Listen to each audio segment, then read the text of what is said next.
Hi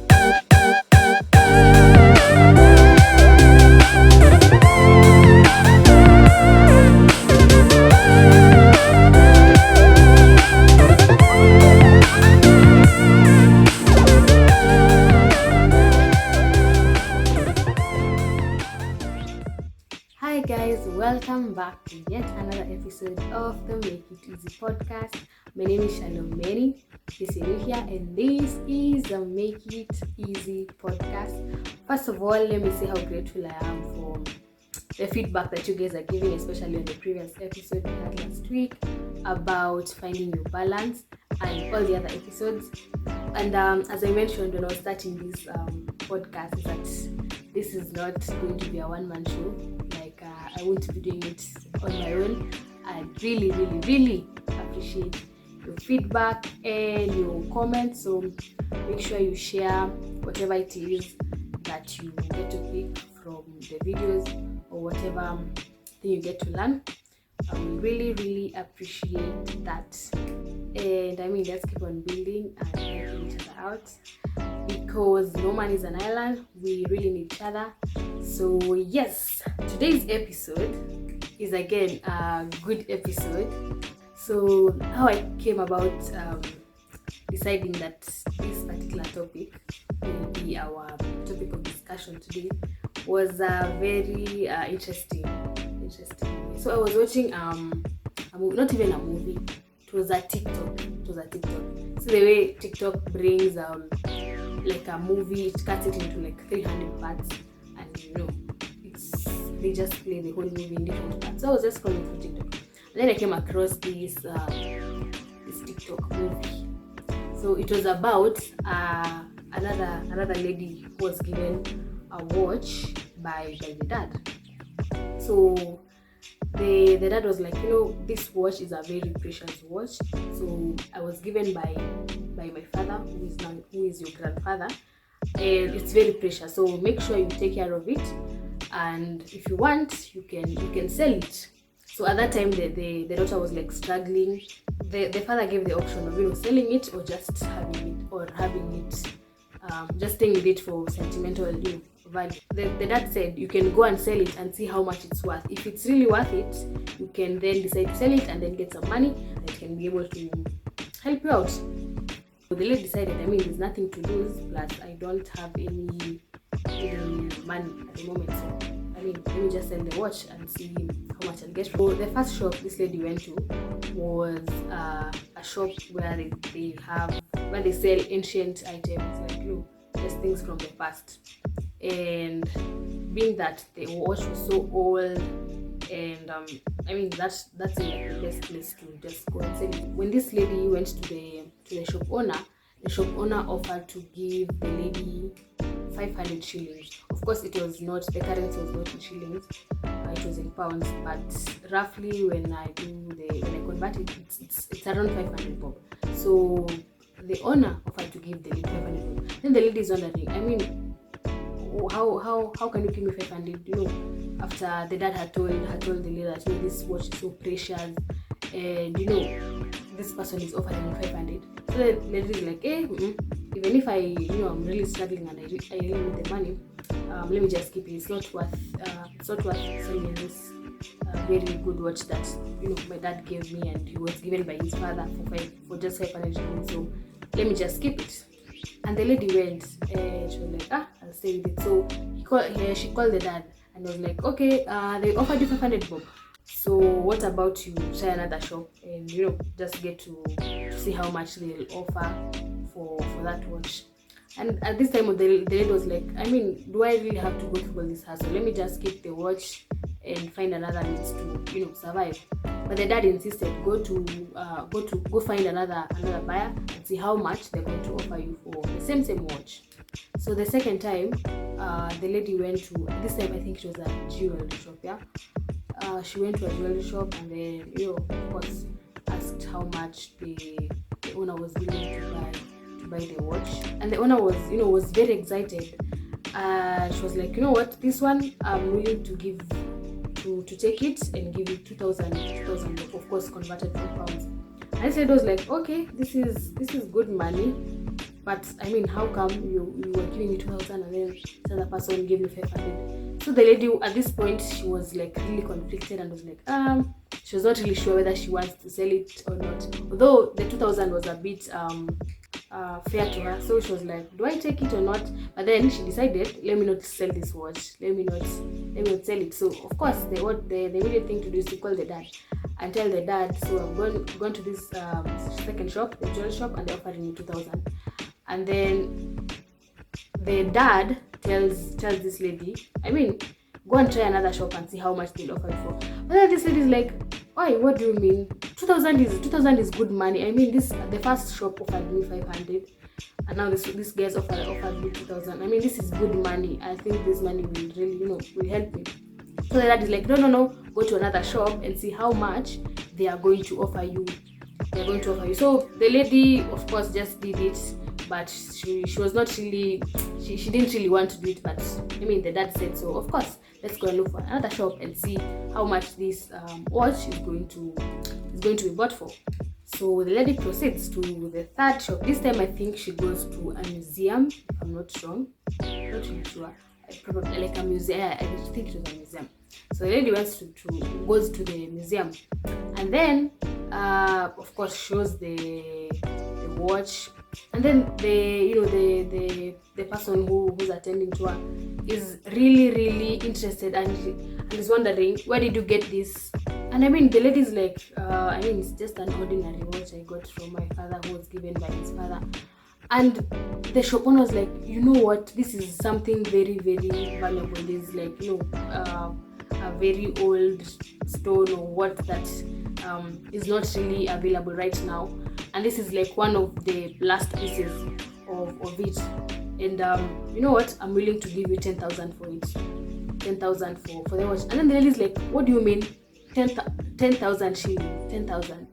The lady was wondering how come, because keep in mind, the lady went to 2 different shops, and those different shops offered different amounts. The lady was like, I mean, how she couldn't understand. And of course, the next thing she does is she calls the dad.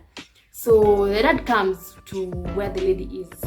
So the dad comes and tells the daughter that, you know what, all along I just wanted you to learn a very valuable lesson, because all along I knew the value of this watch that I gave to you. So I wanted you to go through, all those different shop owners, the jewelry shop, and the other one, so that you get to know that sometimes your environment should not dictate the value that you have as a person. Because I mean, for the first shop, the watch, as valuable as it was, they didn't see how worth it was. Even the second shop, it took up to the third shop for the lady to get to realize that anyway, what I'm having is something really big, is something very priceless. And after watching that TikTok, I was like, wait a minute, this actually applies to us. Most of the times we feel like there is no value in us, simply because the environment or the people around us make us feel like we are, we're not really worth anything, and we forget, like, we are probably like that watch. It's just that we are not in the right environment where we feel like people are appreciating us. So today, that's what we'll be discussing: knowing your value and not letting your environment dictate your worth. So sometimes we, especially as young people, we want to be appreciated by each and every person who comes our way, even if that is not the kind of value we have. We might be in this first shop that just sees our value like 500 bob. What is 500 bob? But then we yearn so much to be accepted in such an environment, forgetting that we are worth more than that 500 shillings. Of course, not meaning money here, but we are worth more, that which people have attached to. Most of us, guilty as charged, we have attached our value to the people around us. It's like this lady, the first time she went to the shop, of course, she didn't know the value of this watch, but because the shop owner was like, this is 500, the lady was like, I mean, okay, 500 it is, give me that 500, it's okay. The second shop, they're willing to offer her 2,000 shillings. She's like, okay, turns out it's not 500, it's 2,000. Okay, 2,000 it is. And until she goes to the third shop and she's like, wait a minute, this thing is worth more than what all these other buyers have been telling me. And you remember in episode 4, when we were talking about embracing individuality, we said this is just being comfortable in who you are as a person. And when you're comfortable with who you are, you will not allow anyone to dictate your value, because you'll be so self-aware that no one or nothing is going to tell you otherwise. And you know why some of us come to a point where we feel like we're compromising our value? It's because probably someone, maybe a boss or a colleague, a friend, said something about us that really made us feel so bad, and to some extent probably lowered our self-esteem. We feel like, we are no longer the same people we were before this person said whatever they said. It's like, I'm sure you all know this analogy of, if you step on 1,000 notes and then it stepped on, like, will it still be 1,000 notes? I mean, it will still be 1,000 notes, and it will still be as valuable as it is right now. Of course, with the current economy, 1,000 shillings is not as valuable as it was. But that is not the point. The point is, the 1,000 bob does not stop becoming 1,000 simply because someone took it and stepped on it and gave it to you. The same way, even you, no matter what or who tells you whatever it is they say that is not really who you are as a person, don't let that stop you. Don't let that make you feel like you are less of a person, or you're no longer as valuable as you were.